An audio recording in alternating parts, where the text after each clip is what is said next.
ഈ കേസിന് ആസ്പദമായ കാര്യമെന്ന് പറയുന്നത് വിട്ടൂർ എബനൈസർ HS PTIയും മാനേജറും കൂടി ഫയൽ ചെയ്ത റിട്ട് ഹർജിയാണ്. ആ റിട്ട് ഹർജിയിൽ ഉത്തരവ് പ്രകാരം അധ്യയന വർഷം 220 പ്രവൃത്തി ദിനം വേണമെന്ന് ഹർജിക്കാരൻ്റെ ആവശ്യത്തിന്മേൽ ചട്ടപ്രകാരം തീരുമാനിക്കാൻ പൊതുവിദ്യാഭ്യാസ ഡയറക്ടറോട് കോടതി പറഞ്ഞു. അപ്പോൾ ചട്ടപ്രകാരം 220 അല്ലേ, 20 പ്രവൃത്തി ദിനം പിന്നെ അത് ചട്ടപ്രകാരം തീരുമാനിക്കലാണ് കോടതി DGയോട് പറഞ്ഞത്. ഇതിൻ്റെ അടിസ്ഥാനത്തിൽ പൊതുവിദ്യാഭ്യാസ ഡയറക്ടർ ഹർജിക്കാരനെ കേൾക്കുകയും ഏപ്രിൽ മാസം 25-ാം തീയതിയിൽ ഒരു ഉത്തരവ് ഇറക്കുകയും ചെയ്തു. എന്നാൽ ഉത്തരവിറക്കി കലണ്ടറിൽ ഉൾപ്പെടുത്താനും തീരുമാനിച്ചു. എന്നാൽ ആ ഉത്തരവിനെതിരെ പിന്നെ കേരള വിദ്യാഭ്യാസ ആക്ടും ചട്ടങ്ങൾക്കും ബാധകമായ സ്കൂളുകളിലെ പൊതുവിദ്യാഭ്യാസ വകുപ്പ് പ്രസിദ്ധീകരിച്ച വിദ്യാഭ്യാസ കലണ്ടർ ചോദ്യം ചെയ്തുകൊണ്ട് അധ്യാപക സംഘടനകൾ കേസിന് പോയി. അധ്യാപക സംഘടനകൾ കേസിന് പോയ ശേഷം പോയ അവസരത്തിൽ ഡയറക്ടറുടെ അധികാരത്തെയും ഈ കേസ് ചോദ്യം ചെയ്തു. അപ്പോൾ കോടതി ചോദിച്ചു, ശനിയാഴ്ച പ്രവൃത്തി ദിവസമാക്കുന്നതിന് പിന്നെ ഉള്ള ഉത്തരവിടാൻ വേണ്ടി ഈ DGക്ക് എന്താ അധികാരം എന്ന് ചോദിച്ചതിൻ്റെ അടിസ്ഥാനത്തിൽ 2004 ആഗസ്റ്റ് മാസം 1 ബഹുമാനപ്പെട്ട ഹൈക്കോടതി ഒരു വിധിന്യായം പറഞ്ഞു. ആ വിധിന്യായം എന്ന് പറയുന്നത് 2009 വിദ്യാഭ്യാസ ആക്ടിലെ വ്യവസ്ഥകൾക്ക് വിധേയമായും ബന്ധപ്പെട്ടവരെ കേട്ടും ഇക്കാര്യത്തിൽ വിദഗ്ധരായവരുടെ അഭിപ്രായങ്ങൾ കേട്ട ശേഷം മാത്രമേ ഇപ്പോൾ ഉള്ള തീരുമാനം പുനഃപരിശോധിക്കാൻ പിന്നെ ഒരു വിധിയുണ്ടായി. ഇതിൻ്റെ അടിസ്ഥാനത്തിൽ 2024 മെയ് മാസം 25-ാം തീയതി ഈ പൊതുവിദ്യാഭ്യാസ ഡയറക്ടറുടെ തീരുമാനവും 25 ശനിയാഴ്ചകൾ പ്രവൃത്തിദിനങ്ങളാക്കിയ വിദ്യാഭ്യാസ കലണ്ടറും നിയമപരമായി നിലനിൽക്കില്ല എന്ന് പറഞ്ഞുള്ള ഉത്തരവ് കോടതി ഇറക്കുന്നതിന് വേണ്ടി തയ്യാറായി. അതിൻ്റെ അടിസ്ഥാനത്തിലാണ് 2024 ആഗസ്റ്റ് മാസം 1 ബഹുമാനപ്പെട്ട കോടതി നിർദ്ദേശം അനുസരിച്ച് ഒരു ഉന്നതതല കമ്മിറ്റിയെ ഇത് പഠിക്കുന്നതിന് വേണ്ടി നിയോഗിച്ചത്. 5 അംഗങ്ങളെ ഉൾപ്പെടുത്തിക്കൊണ്ടുള്ള ഒരു സമിതിയെ രൂപീകരിച്ചിരുന്നു. ആ സമിതി നൽകിയിട്ടുള്ള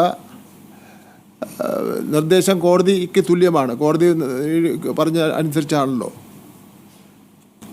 അത് പ്രകാരമാണ് ഇപ്പോൾ കാണുന്ന 15 മിനിറ്റ് രാവിലെയും വൈകുന്നേരം 15 മിനിറ്റും കൂടുതൽ എടുക്കുന്നതിന് വേണ്ടി പിന്നെ പുനഃക്രമീകരിക്കുന്നതിന് വേണ്ടി തീരുമാനിച്ചത്.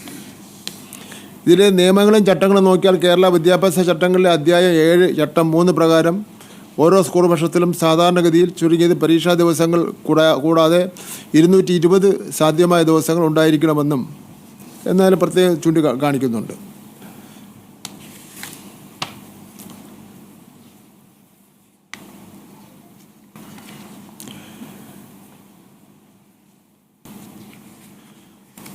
പിന്നെ ഇതിൽ ഏറ്റവും പ്രധാനപ്പെട്ട ഒരു കാര്യം ഉള്ളത്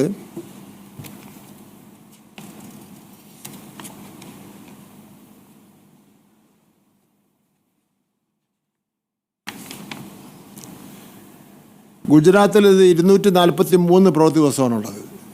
ഗുജറാത്തിൽ.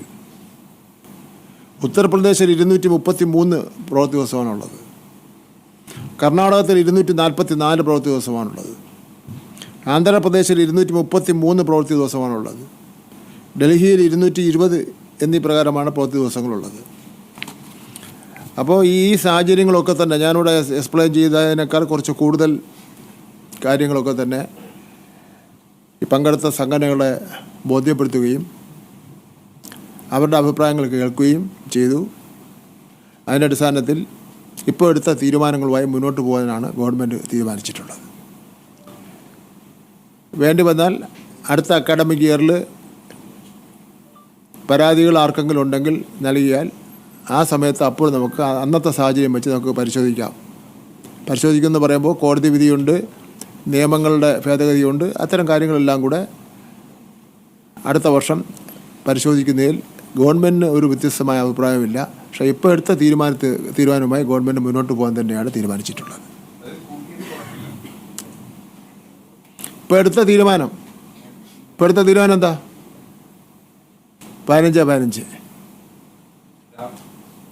15 രാവിലെയും 15 വൈകുന്നേരവും അവരെ പറഞ്ഞ് മനസ്സിലാക്കിച്ചു.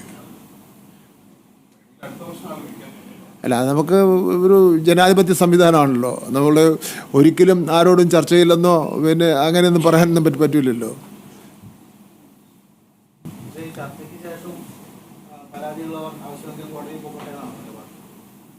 അല്ല, കോടതിയിൽ പോകണമെന്നോ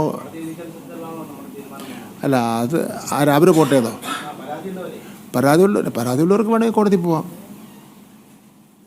അതൊന്നും നമ്മൾ പറയേണ്ട കാര്യമില്ലല്ലോ.